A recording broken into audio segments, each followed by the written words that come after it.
organizations and found strength in unity. Our love has transformed the devastation of AIDS. We thought we were doing our duty. We knew we were demonstrating our love. In fact, we were raising a nation. And we are not alone.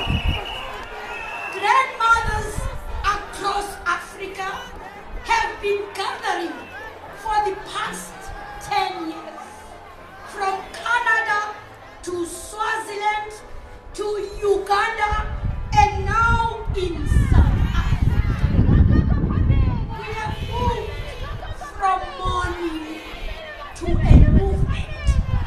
We have been doing our part and have become experts on how to survive and thrive in the midst of the AIDS pandemic. It takes so much more than AIVs to resurrect a community. South African grandmothers spent 2 days together in Durban as the world prepares for the International AIDS Conference 2016. Today we come to insist that we receive increased support and to have our expertise counted. We have learned how to be parents to orphaned children in a time of crisis, developing new strategies to help them stay safe, heal their emotional wounds, and regain hope. Yet these youngsters are your citizens, and they deserve more, including good quality education that feeds their souls as well as their minds, protection from violence, and opportunities for decent, safe employment. Our government must help nurture these children and youth who will lead Africa out of the AIDS pandemic. Our country created protections for grandmothers. There are pensions, foster care grants, and stipends for home-based care workers. To see these measures put in place to protect our rights gave us hope that our burden would be less heavy, but they are not working. When it can take years for a foster care grant to be processed, when grandmothers have to travel long distances to visit government offices who turn them away again and again, when pensions are hopelessly inadequate and don't start until you are 60, then we are dealing with a system that is in a desperate need of change. As older women, we face challenges that are still ignored. The health system is failing us, and HIV plus grandmothers have special needs that are not met.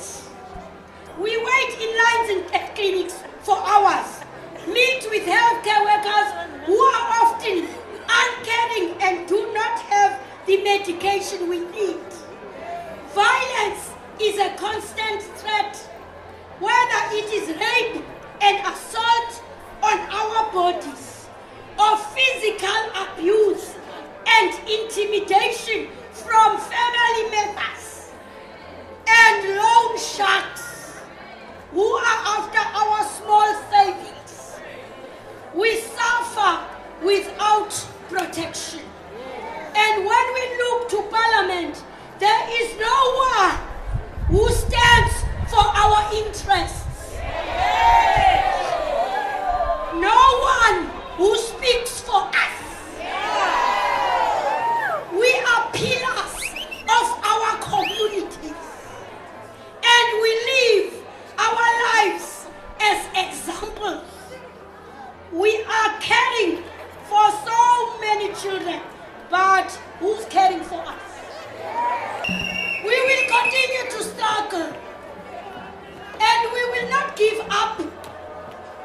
fight against HIV and AIDS.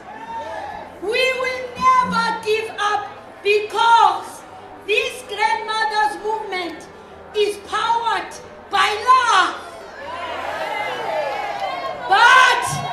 But we should not have to do this alone. We need assistance. To the international community, we say, you have overlooked us for far too long. Remember, nothing about us without us.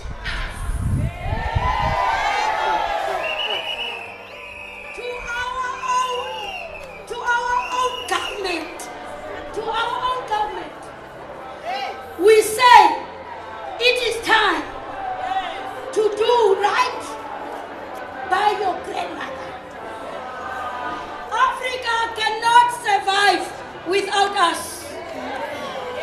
We are not asking for charity, for pity, or for favors. No. Access to health care, protection from violence, political presentation, food security, shelter. These are our human rights.